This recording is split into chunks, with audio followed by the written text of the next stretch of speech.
না, মানে আমার সাথে এমন ঘটনাটা সবসময় কেন ঘটে আমি বুঝতে পারি না।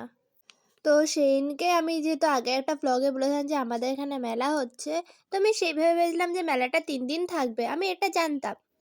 কিন্তু আমার এই ভুল ধারণাটা দূর করার জন্য আমাকে কেউ কোনো নোটিশ দেয়নি। তো আমি আর আমার ফ্রেন্ড মেলায় যাবো বলে আমি রেডি হয়েছিলাম। খুব মজা করে রেডি হয়েছিলাম। ভেবেছিলাম get ready with me, shoot করবো, মেলায় গিয়ে অনেক ভ্লগ বানাবো। কিন্তু সেগুলোর কিচ্ছু হলো না। কারণ আমরা যখন বেরোলাম আর স্পটে গেলাম মানে যেখানে মেলাটা হচ্ছিল, সেখানে গিয়ে দেখি মেলার মাও নেই সেখানে। আর তখন রাগটা সত্যিই হয়েছিল আমার যে এত সুন্দর করে রেডি হয়ে গেলাম, এত এক্সাইটমেন্ট নিয়ে গেলাম, ভেবেছিলাম এই করব, ওই করব, কতগুলো জিনিস কিনবো। কিন্তু আমার কিচ্ছু করা হলো না। তো আমরা যেহেতু বেরিয়ে গেছি তখন আর কিছু করারও ছিল না। তো আমরা ভাবলাম যে একটু বসে যাই। মানে আমরা যেখানে বসি সেখানে গিয়ে একটু বসলাম।